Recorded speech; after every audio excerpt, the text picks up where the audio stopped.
SriLankan Airlines operates 9 destinations in India, including some regional ones, which makes it a convenient choice for many travelers. My trip today takes me from one of those in Trichy, through Colombo to Melbourne.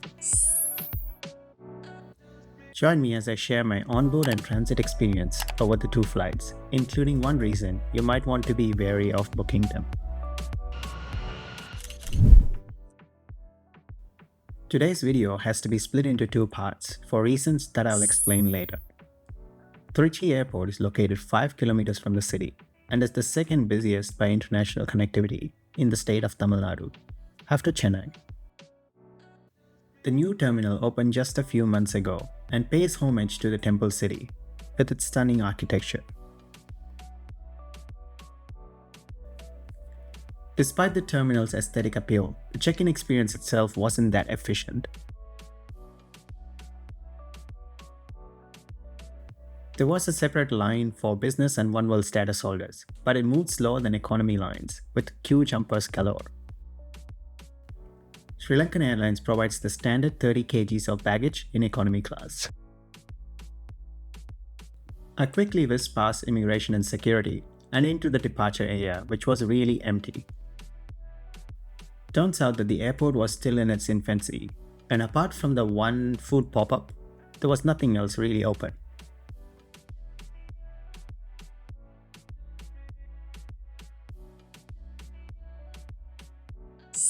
My inbound flight from Colombo had just arrived, and here's a closer look at this A320. SriLankan uses this narrow-body workhorse on most of its Indian routes. There are a couple of variants, but this particular one is pretty standard for narrow-body and consists of 16 business class seats and the remaining 120 in economy.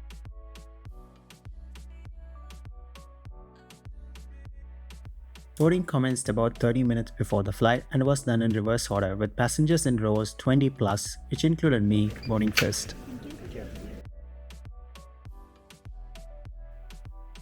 Another tick to Trichy for the glass walls in the aerobridge.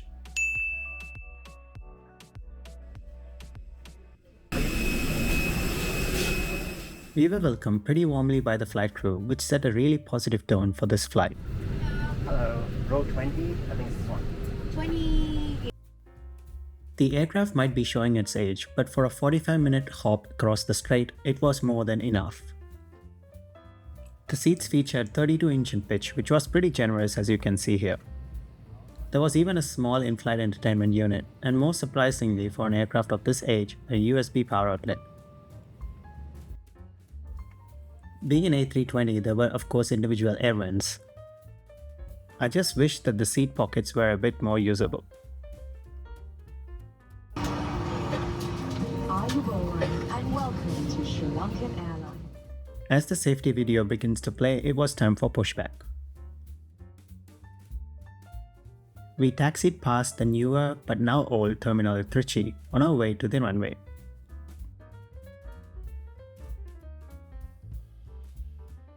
And with that, here's the takeoff roll and another tearful goodbye to incredible India.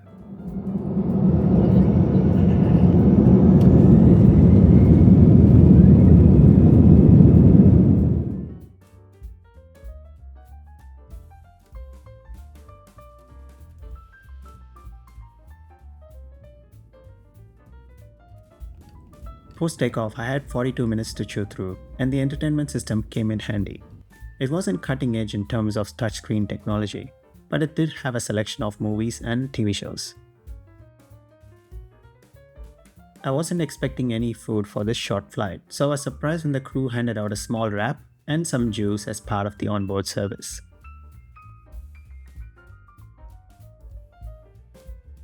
It was thunderstorm season, and as such we encountered some bumps on our way to land in Colombo. Overall, a pleasant flight and a positive experience so far, but this was all about to change.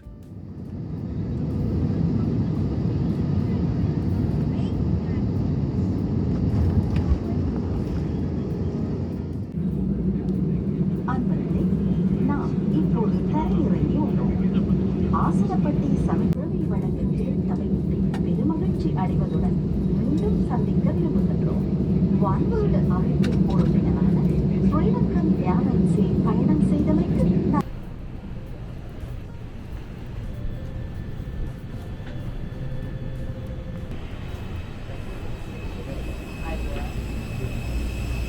Just as I landed, I received an email from SriLankan Airlines stating that my flight was delayed by 4 hours. I already had a 7.5 hour transit, which meant that the new combined transit time became 11.5 hours. And so I headed to the transfer desk to see if I can get an alternative option or perhaps some transit accommodation.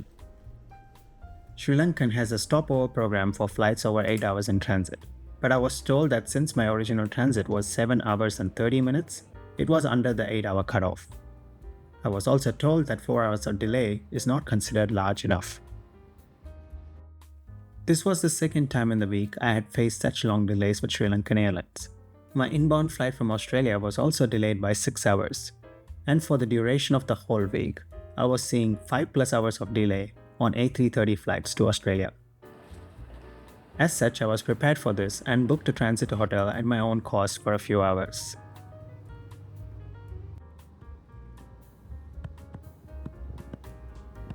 However, upon waking up, I found that my flight was delayed by another 2.5 hours, making the overall transit now 14 hours.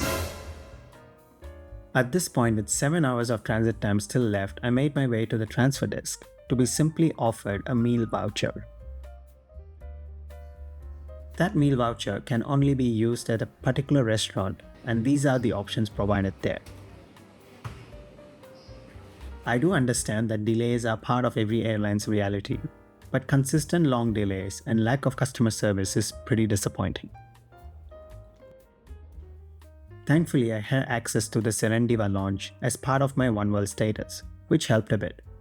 But I also understand how other passengers were caught out by these delays. It did make me wonder if perhaps I'm making this into a big deal, or if airlines should be held more responsible, such as the EU 261 regulation in Europe. The airport itself is quite small, with not much to do.